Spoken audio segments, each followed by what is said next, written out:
તો ગાઈઝ આપણે દાસદ ગોગાજી ધામ પહોંચી ગયા છે, દર્શન પણ કરી લીધા છે। બદામ શેક ખાવા માટે આવી ગયા છે। ડીશ ગોળા અંદર કોઈ લાગે બદામ બદામ જેવું કોઈ લાગે લાગે બદામ બદામ જેવું નહીં લાગતો।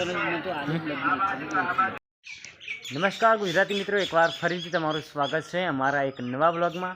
તો ગુજરાતી મિત્રો, સવાર થઈ ગઈ છે, તો સવારના બધાને ગુડ મોર્નિંગ, હર હર મહાદેવ, જય માતાજી। તો ગુજરાતી મિત્રો, આજે છે પોચમ અને અમે આજે ગોગા મહારાજના દર્શન કરવા જવાના છીએ। 2-3 મંદિર છે, પરંતુ ક્યાં જવાનું છે એ કોઈ ખ્યાલ નથી। તો ચાલો ગુજરાતી મિત્રો, શરૂઆતથી જ શરૂ કરીએ। તો ગુજરાતી મિત્રો, તમે જોઈ શકો છો કે વાગી રહ્યા છે 8:30। તો બધા સાલ લેવા માટે પોતપોતાના કામે જતા રહેશે। પક્ષી કલરવ કરે છે, કાબેરો। તો ઘરે રોશની છે, એ પણ અત્યારે હજી નાઈને શાળાએ જતી રહેશે। બીજું કોઈ ઘરે નથી। મારા મમ્મી છે, પણ ત્યાં ગાય બેસીને છાર નાખવાની ત્યાં નાખશે। તો રિયાની મમ્મી શું કરે છે આપણે જોઈશું। તો ગુજરાતી મિત્રો, તમે જોઈ શકો છો કે રિયાનના વાળ કાપે છે। ઘણા મોટા થઈ ગયા છે, તો ઘરે જ આ રીતે વાળ કાપે છે। 2-3 કાતર લીધી છે। પહેલાં એને ઊંઘાડી દીધો, પછી વાળ કાપા પણ નહીં કાપવા। તો ગુજરાતી મિત્રો, આજે પપ્પા અને મારી બહેન સાલ લેવા ગયા છે। તો આપણે તેમનો ફોન આવે ત્યારે સાલ લેવા જવાનું છે, અને ત્યાર પછી નાહી ધોઈને આપણે ગોગા મહારાજના દર્શન કરવા જવાના છીએ। તો સરસ મજાનો વિડીયો થશે। વિડીયો ગમે તો વિડીયોને લાઇક કરજો, ચેનલને સબસ્ક્રાઈબ કરજો। બપોરનું જમવા માટે બધા બેસી ગયા છે। જમવામાં મગની દાળ છે, બાજરીનો રોટલો,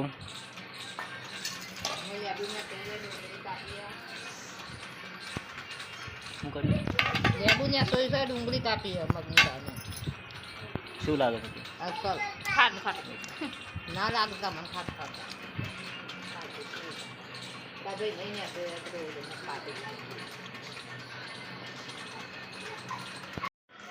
તો ગાઈઝ, તમે જોઈ શકો છો કે અમે ગોગાધામ દાસદ પહોંચી ગયા છે। મારી સાથે છે સંજયભાઈ અને પવનભાઈ, અને અમે 3 જણા બાઇક લઈને આવ્યા છીએ અહીંયા।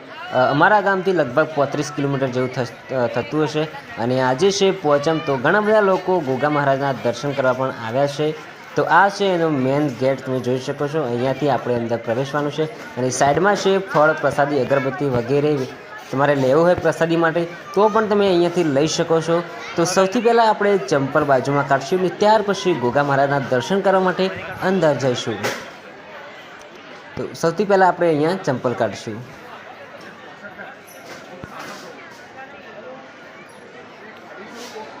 અને હવે પછી આપણે ગોગા મહારાજના દર્શન કરવા માટે જઈશું। અંદર એક સરસ મજાનું ભવ્ય મંદિર છે।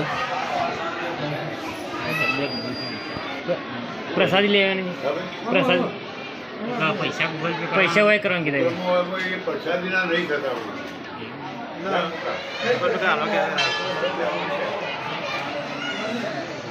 તો ગુજરાતી મિત્રો, આપણે ગોગા મહારાજની પ્રસાદી લઈ લીધી છે, અને હવે આપણે જઈશું દર્શન કરવા માટે।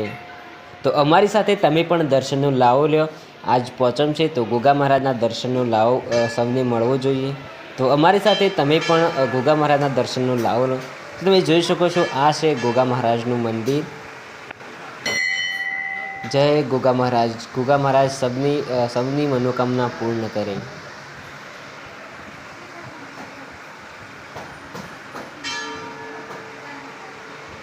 તો ગાઈઝ, આપણે દાસદ ગોગાજી ધામ પહોંચી ગયા છે, દર્શન પણ કરી લીધા છે। અને આ છે એ ધજાઓ જે લોકો ચાલીને આવતા હોય છે, તે લઈને આવતા હોય છે, અને અહીંયા એ મૂકતા હોય છે। આ ગોગા મહારાજનું મંદિર છે। ભક્તોની ધજાઓ ત્યાં અહીંયા રોકતા હોય છે આ રીતે।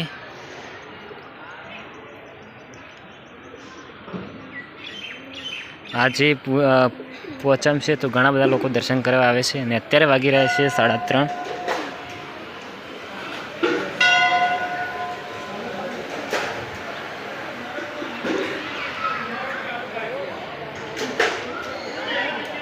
ભોજનની વ્યવસ્થા પણ હોય છે। જો તમે 12 થી 3 ગળામાં આવ્યા હોય તો ભોજનની પ્રસાદી પણ લઈ શકો છો।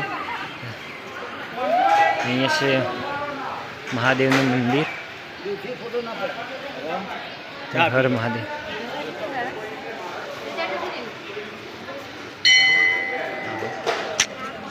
ના ઉતાર લીધો। પિતરામાનું મંદિર છે, ત્યાં પણ દર્શન કરવા માટે જઈશું। આ છે હનુમાન દાદાનું મંદિર અને આ છે ગણપતિ દાદાનું મંદિર.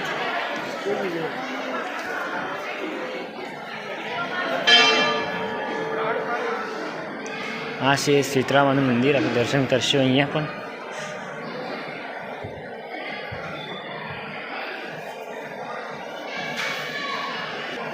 અહીંયા છે ભુવનેશ્વરી માતાજીનું મંદિર.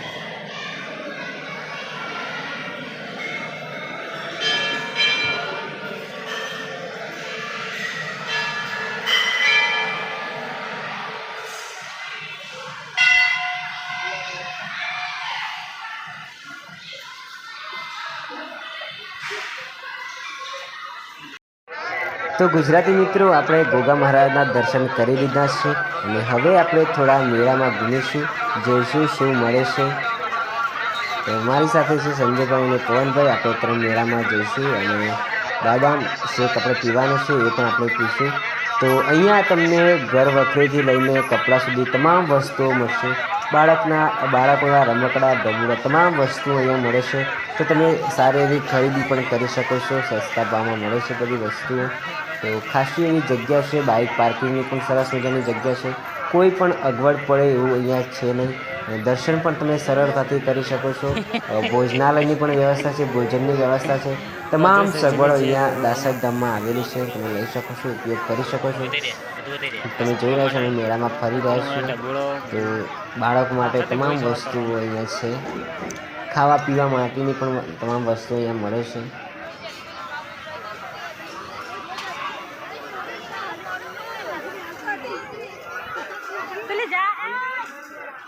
બાદામ શેક ખાવા માટે આવી ગયા છે. ડીશ ગોળા. તો અહીંયા બેસીશું આપણે જ્યાં સુધી ઓર્ડર ના આવે ત્યાં સુધી.